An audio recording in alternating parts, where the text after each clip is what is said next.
Sirach chapter 45. Moses. From his descendants the Lord brought forth a godly man, who found favour in the sight of all, and was beloved by God and people. Moses, whose memory is blessed. He made him equal in glory to the holy ones, and made him great to the terror of his enemies. By his words he performed swift miracles. The Lord glorified him in the presence of kings. He gave him commandments for his people, and revealed to him his glory. For his faithfulness and meekness he consecrated him, choosing him out of all mankind.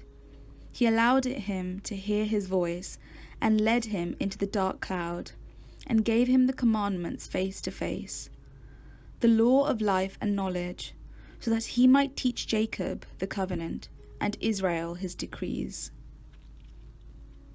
Aaron.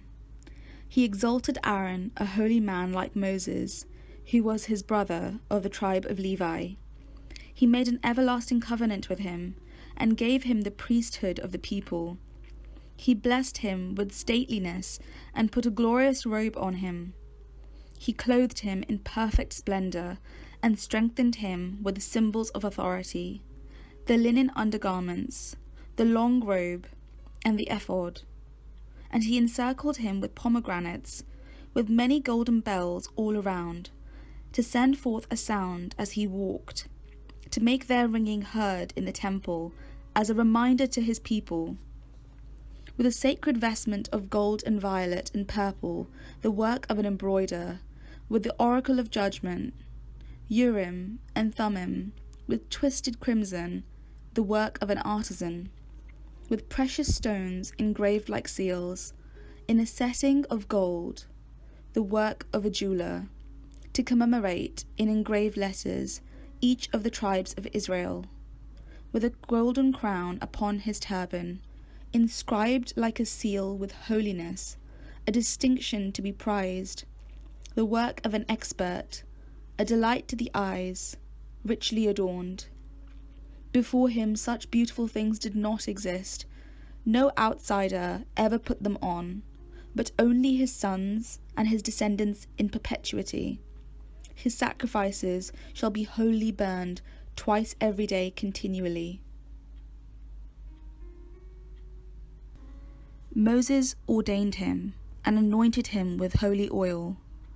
It was an everlasting covenant for him and for his descendants as long as the heavens endured, to minister to the Lord and serve as priest, and bless his people in his name.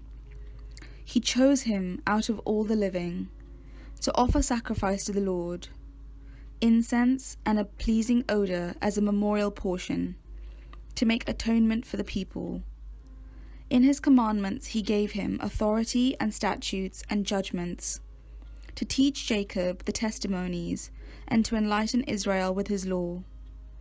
Outsiders conspired against him, and envied him in the wilderness.